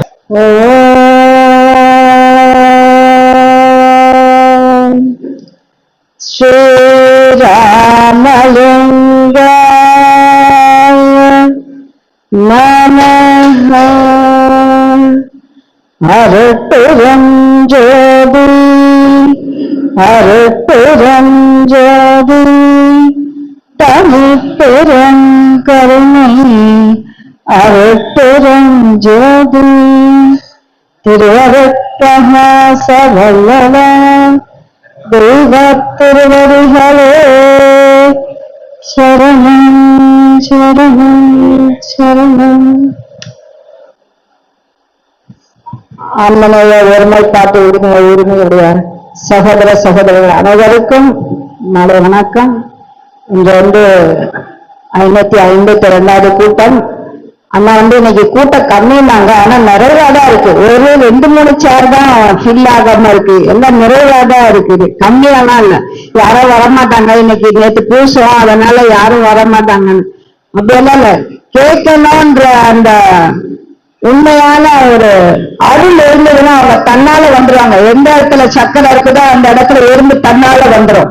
அது மாதிரி இத மாதிரி மக்கள் எந்த இடத்துல அருள் கிடைக்குது, நமக்கு நல்ல விஷயம் வேணும், நமக்கு நம்ம தேடணும், நம்மளோட மலங்களை ஒழிக்கணும்ன்ற அந்த ஒரு ஆர்வம் இருக்கிறவங்க எங்க இருந்தாலும் இங்க வந்துருவாங்க, கட்டாயம் வந்துருவாங்க. எந்த இடத்துல இருக்கோ அதை தேடி வந்துருவாங்க. அது மாதிரி இங்க வந்திருக்கிற அத்தனை பேரும் அத மாதிரியான அருள் உள்ளங்கள், அன்பு உள்ளங்கள், அதனாலதான் இங்க வந்திருக்காங்க. அவங்களுக்கு எல்லாம் முதல் நன்றி வணக்கத்தையே சொல்லிக்கிறேன். முதல்ல உங்க இதை ஏற்பாடு பண்ண ஐயா சொன்னாங்க, ஒரு இது நடத்தணும் அப்படின்னு சொன்னா ஒரு 552வது வாரம் வரைக்கும் ஒரு செயல் செய்யணும் அப்படின்னு சொன்னா அதுக்கு எத்தனை உழைப்பு, எத்தனை ஒரு சட்டை எடுத்து பண்ணணும் அப்படின்னு அந்த மாதிரி ஒரு விஷயத்த செஞ்சிட்டு இருக்கிற நம்ம ராஜேந்திரன் அண்ணா, அதுக்கப்புறமா நம்மள சிவபிரகாசம் வரதராஜன் ஐயா, அது கூட இருக்கிற மற்ற எத்தனை பேர் இருக்காங்களோ அத்தனை பேருக்கும் நன்றி கலந்த வணக்கத்தை என் சார்பாகவும் உங்களின் சார்பாகவும் நன்றியும் வணக்கத்தையும் தெரிவிச்சுக்க, அவங்க இன்னும் மேலும் மேலும் சிறக்க பெருமனுடைய ஆசீர்வாதம் கட்டாயம் இருக்கணும். அதே மாதிரி நம்மளுடைய இறைவன கம்பாடிய நம்ம முனியம்மா அம்மா எவ்வளவு ஒரு உருக்கத்தோட நல்லா அழகா பாடி கொடுத்தீங்க. அம்மாக்கு ரொம்ப ரொம்ப நன்றிங்கம்மா. அதே மாதிரி நம்ம விண்ணப்பவாசி தொழிலரசன் ஐயா அவங்களுக்கு ரொம்ப நன்றி. அதுக்கப்புறமா நம்மளுடைய ஐயாவோட ராமலிங்க ஐயா வந்து ரொம்ப அழகா மருத்துவர் ஐயா வந்து மருத்துவத்தை மட்டும் சொல்ல நம்ம வாழக்கூடிய வழியையும் சேர்த்து சொல்றாங்க. எதெல்லாம் மருத்துவம் வேணும் அப்படின்றதுக்கு எதுக்கு நம்ம உணவு தான் வந்து மெயினா இருக்குது. அதே மாதிரி எழுந்துக்கிறதெல்லாம் முதல் சொன்னாங்க. நமக்கு உணவெல்லாம் விட காலையில எழுந்துக்கிற அதனாலே உடல் மகத்துவத்தை பெறணும். ஏன் சூரியன் சந்திரன் எல்லாம் வந்து இன்னொரு வரைக்கும் நிலைச்சி இருக்கிறதுக்கு காரணம்னா அது வந்து அமுத காற்றோட வியாபகம் இருக்கிறதுனாலதான் அங்கெல்லாம் வந்து அழிவு சீக்கிரம் இல்லாம இருந்துட்டு இருக்கு. அதனாலதான் பெருமான் காலையில 4:30 to 6 மணிக்கு ஏன் எழுந்துக்க சொல்றாங்கன்னா, நாம வந்து உணவுன்றது உடலுக்கு தான் தரோம், இந்த உயிருக்கு தரதில்ல. இந்த உயிருக்கு ஆற்றல் எதனால கிடைக்கும்னா இந்த அமுத காற்று வியாபகத்தினாலதான் நமக்கு இந்த நம்ம உயிர் நிலைக்கிறதுக்கு காரணமா இருக்கு. ஐயா சொன்னாங்க பாருங்க, காலையில எழுந்து காய்கறி கடை பால்கார அவனுக்கெல்லாம் எந்த வியாதியும் வரல, அவனுக்கு எந்த வேலையும் வந்தாலும் கூட உடனே சரியாயிடும். ஏன் அதுக்கு காரணம் அமுத காற்றுடைய வியாபக காலம். அந்த காலம் இருக்கிறது அழிவு ஏற்படாது. அதனால நம்மளுக்கு ஒரு நல்ல விஷயங்களை நல்ல முறையில எடுத்து சொன்னாங்க. அது மாதிரி நம்ம உயிருக்கு நம்மளுடைய ஆன்மாவுக்கு உணவு கொடுக்கிறோம்னா நாம எல்லாரும் காலையில ஐயா சொன்னபடி 4:00 to 6 மணி வரைக்கும் அமுத காற்று வியாபகம் இருக்கக்கூடிய அந்த காற்றை நாம கிரகிக்கணும், நம்ம உள் வாங்கணும். அதனால எதனால அப்புறமா கூட தூங்குங்க. அதுக்கப்புறமா ஃபுல்லா இருக்கிறது விஷக்காற்று தான். 6 மணில இருந்து நைட்டு வரைக்கும் விஷக்காற்று அதிகமா இருக்கக்கூடிய காலம். அந்த காலத்தை வந்து நம்ம உடல் என்ன பண்ண அழிவதான் ஏற்படுத்தும். நம்ம ஆக்கத்தை ஏற்படுத்தக்கூடிய நல்ல அமுத காற்று இயற்கையில கடவுள் கொடுக்கப்பட்டிருக்கிற அந்த நேரத்தை நம்ம உபயோகப்படுத்தி ஐயா சொன்ன அந்த விதிமுறைகளையும் அதனுடைய ஆரோக்கியமான விஷயங்களையும் எல்லாம் நம்ம கடைபிடிச்சு நம்ம உடம்புல வந்து நல்லதொரு ஆரோக்கியத்தையும் நல்லதொரு உயிர் வாழக்கூடிய நம்முடைய ஆன்ம வளர்ச்சியையும் பெற்று எல்லாரும் எல்லா நலமும் வளம் பெற்று சீரும் சிறப்பமா வாழணும். இன்னைக்கு சிறப்பாக சொற்பொழிவு பண்ண நம்மளுடைய ஐயாவுக்கு சிறப்பான நன்றியும் வணக்கத்தையும் உங்களின் சார்பாக எங்களின் சார்பான வணக்கத்தை தெரிஞ்சுக்கோங்க. நன்றி, வணக்கம் ஐயா. ஜோதி வழிபாடு மகளிர் அணியினர். பெருஞ்சோதி அருட்பெருஞ்சோதி தனி பெரும் கருணை அருட்பெருஞ்சோதி பிரகாச வல்லலா திவ்ய திருவடிகளே சரணம்.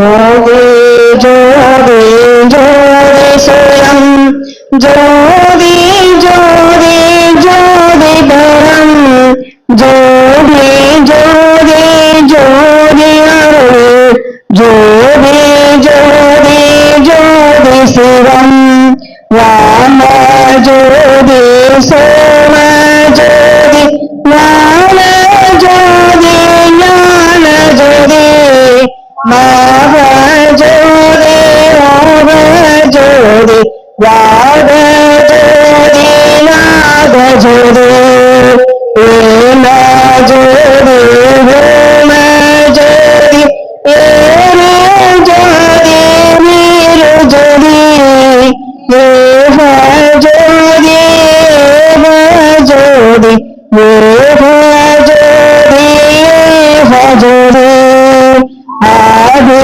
மேதி மேந்தனே ஆடலே பாடலே வாதி ஞான போதலே வாழ்க வாழ்க நாதனே வாழ்க வாழ்க நாதனே.